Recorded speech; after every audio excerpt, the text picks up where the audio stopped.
Baik, Assalamualaikum warahmatullahi wabarakatuh. Jadi, di sini saya akan menjelaskan terkait dengan penyusunan Key Performance Indicator yang sering disebut dengan KPI.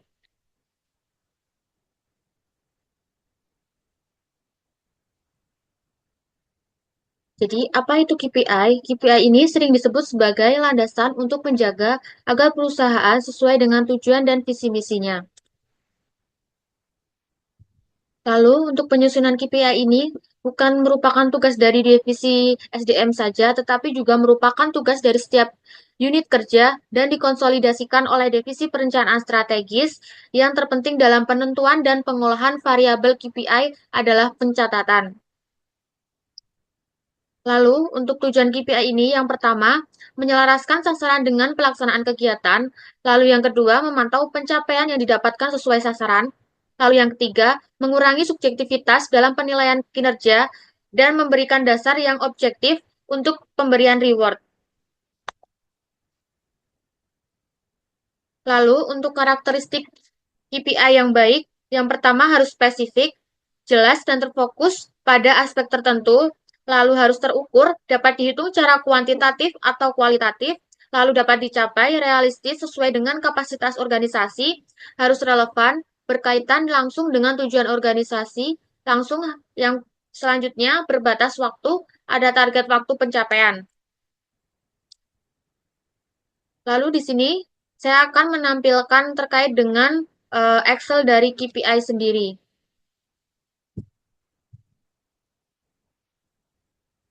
Nah, di sini saya mengambil contoh form penilaian kinerja berbasis KPI dari posisi HRD Bank Mandiri. Yang pertama itu kita harus menentukan area kinerja utama. Di sini bisa dilihat yang pertama itu ada perencanaan tenaga, yang kedua ada akuisisi bakat, yang ketiga ada pengembangan bakat, dan lain sebagainya. Jika sudah kita menentukan area kinerja utama, kita bisa menentukan tabel Key Performance Indicator. Nah, di sini kita bisa lihat ya teman-teman, ada persentase ketersediaan talent pool, lalu ada persentase tingkat pemenuhan rekrutmen, dan sebagainya. Jika kita sudah menentukan Key Performance Indicator, kita bisa menentukan bobot KPI. Nah, bobot KPI ini kita harus berjumlah dengan 100, harus totalnya harus 100. Nah, untuk bobot KPI ini yang paling tertinggi yaitu 20. Kita bisa lihat dari tingkat turnover sukarelanya, yaitu 20 dan ada yang 12, ada yang 10. Nah, untuk selanjutnya kita menentukan tabel target ini. Tabel target ini bisa kita berbentuk persen atau jam. Nah, saya mengambilnya persentase ya. Jadi, untuk target yang pertama itu 70%, 85%, dan 80%, dan lain sebagainya. Jika kita sudah menentukan targetnya, kita bisa lihat dari pengukuran dari bulan Januari sampai bulan Juni. Untuk tabel yang pertama itu 80%, 85%, dan untuk 4 bulan terakhir itu 90%. Nah, untuk menentukan realisasi semester satu, karena di sini saya mengambilnya realisasi semester satu untuk evaluasi, jadi eh, kita menggunakan, nah, untuk menentukan realisasi ini menggunakan dua cara. Yang pertama ada data terkini, yang kedua ada nilai rata-rata. Karena di tabel yang pertama itu 4 bulan terakhirnya teratur atau sama, nilainya 90%, maka saya menggunakan eh, rumus data terkini, yaitu menggunakan nilai paling akhir yaitu 90%, karena nilainya teratur. Jika tidak teratur, kita bisa menggunakan nilai rata-rata.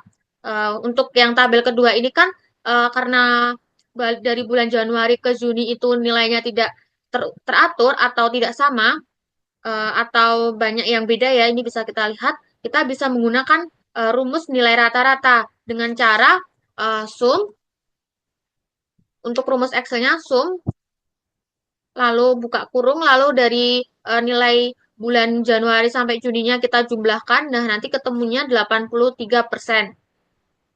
Nah, jika realisasinya semua sudah ditentukan, nanti otomatis bisa pindah ke eh, tabel yang kedua, apa namanya, Excel yang kedua ini, yaitu ini sama ya, sama yang pertama tadi untuk realisasinya. Lalu kita menentukan skor dan skor akhir. Untuk menentukan skor akhir, kita harus menentukan skor dulu.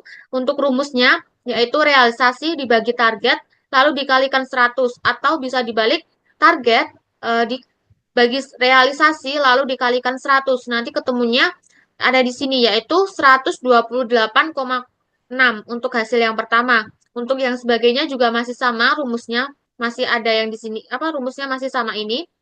Jika sudah menentukan skornya semua, kita bisa menentukan skor akhir. Untuk skor akhir rumusnya skor dikalikan bobot KPI lalu dibagikan 100. Nanti ketemunya ada di sini ya.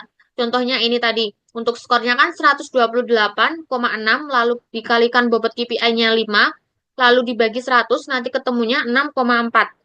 Nah, jika sudah kita jumlahkan semua rumus apa kita sudah menentukan skor akhirnya. Nah, untuk skor akhirnya di sini yaitu 99,3. Jika di bawah 100 jadi apa berarti nilai KPI-nya sudah bagus ya. Ini kan 99,3. Jadi KPI-nya sudah bagus. Baik, sebelumnya terima kasih. Wassalamualaikum warahmatullahi wabarakatuh.